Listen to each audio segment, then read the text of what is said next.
요즘 메타버스란 말 진짜 안 들리는 곳이 없죠?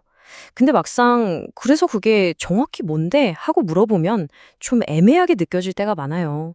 게임 같기도 하고 가상현실 같기도 하고 워낙 이야기가 많다 보니까 핵심을 놓치기 쉽거든요. 오늘 딱 5분만 집중해 주세요.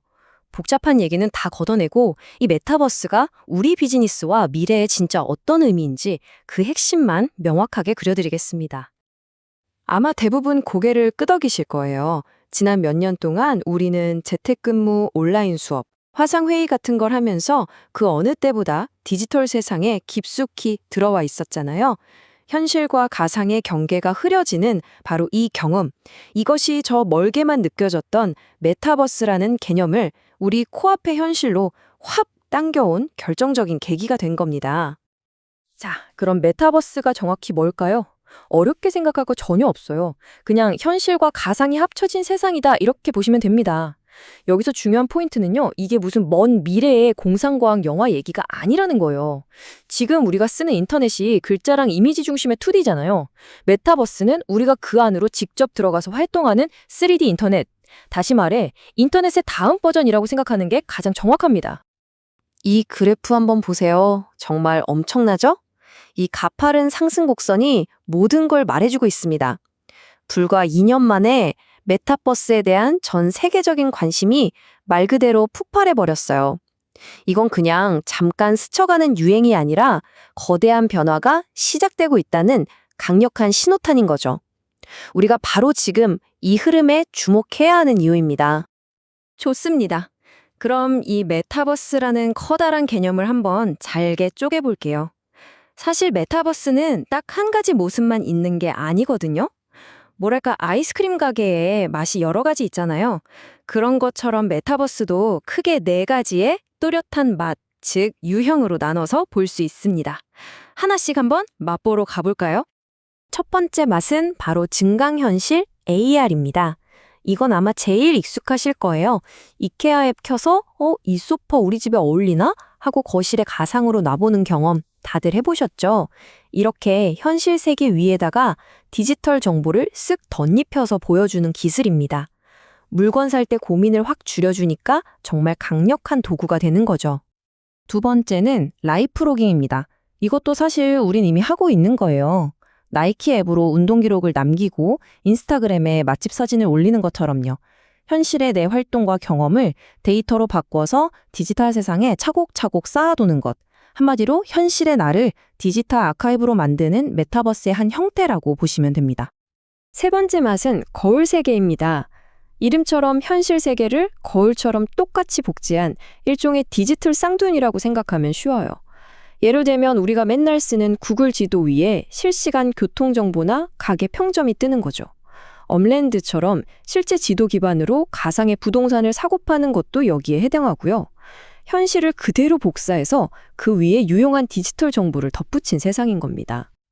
그리고 마지막 4번째 맛, 바로 가상세계입니다. 아마 많은 분들이 메타버스 하면 딱 이 그림을 떠올리실 거예요. 제페토나 로블록스처럼 현실과는 완전히 다른 규칙과 모습으로 만들어진 100% 디지털 공간이죠.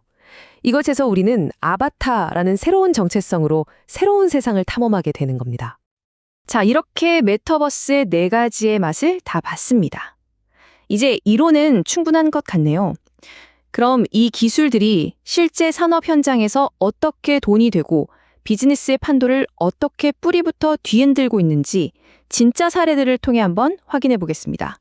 가장 먼저 살펴볼 곳은 단연코 게임 산업입니다. 생각해보면 게이머들은 이미 오래전부터 아바타로 활동하고 디지털 아이템을 거래하고 가상 공간에서 커뮤니티를 만들어 왔어요.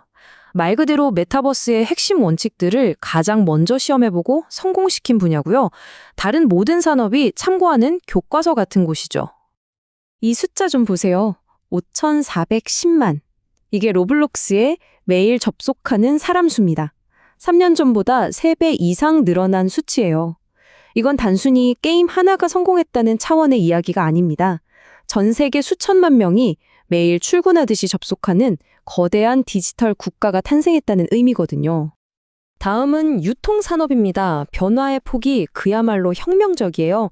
예전에는 우리가 매장에 가서 그냥 옷을 구경했다면 이제는 가상 공간에서 런웨이를 플레이하는 시대입니다. 소비가 더 이상 수동적으로 구경만 하는 게 아니라 내가 직접 참여하는 능동적인 경험으로 바뀌고 있다는 거죠. 보세요. 발렌시아가는 패션쇼를 아예 비디오 게임으로 만들어서 경험을 팔고, 구찌는 AR 기술로 편리함을 제공하죠. 국내 롯데홈쇼핑은 가상 캠핑장으로 간접 체험의 기회를 주고요. 이 모든 사례의 공통점이 뭘까요? 브랜드들이 더 이상 상품만 파는 게 아니라 잊을 수 없는 디지털 경험을 통해서 고객과 새로운 관계를 맺고 있다는 겁니다. 이번엔 자동차 산업으로 가볼게요. 보통 자동차와 메타버스를 연결하면 자율주행이나 차 안에서의 엔터테인먼트를 떠올리기 쉬운데요. 진짜 혁신은 사실 눈에 보이지 않는 곳에서 일어나고 있습니다. 바로 자동차를 만드는 방식, 즉 생산 공정 자체가 메타버스 기술로 완전히 재설계되고 있거든요. BMW와 현대차는 실제 공장을 가상 공간에 그대로 복제한 디지털 트윈을 통해 수천 번씩 시뮬레이션을 돌려서 최적의 생산 라인을 찾아내요. 이걸로 막대한 비용과 시간을 아끼는 거죠. 한편 페라리는 신차 발표회를 게임, 포트나이트 안에서 열어서 미래의 잠재 고객들에게 브랜드를 확실하게 각인시킵니다. 생산부터 마케팅까지 산업의 모든 규칙이 바뀌고 있는 겁니다. 놀랍지 않나요? 좋습니다. 지금까지 무엇이 가능한지를 봤다면 이제 가장 중요한 질문으로 넘어가 보죠. 그래서 돈은 어디로 흐르고 있는가? 미래를 예측하는 가장 확실한 방법은 똑똑한 돈, 즉 스마트 머니의 흐름을 따라가는 것이거든요. 투자자들의 지도를 함께 펼쳐보겠습니다. KPMG 보고서에서도 명확하게 말합니다. 미래를 알고 싶으면 벤처 캐피탈이나 사모펀드에 돈이 어디로 향하는지 보라고요. 이들이야말로 가장 먼저 미래에 베팅하는 사람들이니까요. 자, 그럼 그들이 그린 미래의 지도를 지금부터 펼쳐보겠습니다. 바로 이 지도입니다. 투자자들의 돈은 크게 5개의 영역으로 집중되고 있어요.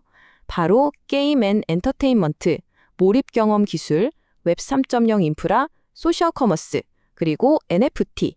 이 5가지가 바로 메타버스라는 거대한 건물을 짓는 핵심 기둥들인 셈이죠. 각 기둥을 좀 더 자세히 들여다볼게요. 게임에는 게임을 하면서 돈을 버는, 즉 P2E 경제를 만드는데 투자가 몰리고요. 몰입 경험은 VR, AR처럼 더 진짜 같은 세상을 만드는 기술이죠. 웹 3.0은 특정 기업이 독점하지 않는 더 개방된 인터넷의 기반 기술에 투자하는 것이고요. 소셜 커머스는 친구와 소통하듯이 쇼핑하는 미래를, 그리고 마지막으로 NFT는 이 모든 가상세계에서 내 것임을 증명해주는 디지털 등기부등본 같은 기술에 돈이 몰리고 있다는 뜻입니다. 자, 이제 마지막 단계입니다. 정의도 알았고 사례도 봤고 돈의 흐름까지 확인했죠. 그렇다면 가장 중요한 질문이 남았습니다. 그래서 우리 회사는 무엇을 해야 하는가? 이 거대한 변화의 파도에 올라타기 위한 구체적인 기업 전략, 그 플레이북을 공개합니다. KPMG가 제시하는 5단계 전략입니다. 첫째, 디지털 경험을 강화하세요. 단순히 온라인 스토어를 넘어 고객이 체험하게 만들어야 합니다. 둘째, 생태계를 확장하세요. 파트너들과 협력해서 당신의 서비스 안에서 더 많은 것을 할 수 있게 만드세요. 셋째, 수익화. 이 새로운 공간에서 어떻게 돈을 벌지 비즈니스 모델을 구체화해야 하고요. 넷째, 플랫폼 전략을 수립해야 합니다. 로블록스 같은 기존 플랫폼에 들어갈지, 우리만의 세상을 만들지, 이건 핵심적인 결정이에요. 마지막으로 NFT를 활용하세요. 디지털 자산의 소유권을 증명하고 새로운 비즈니스를 만드는 NFT를 반드시 당신의 전략에 포함시켜야 합니다. 이것이 바로 미래 시장의 생존법입니다.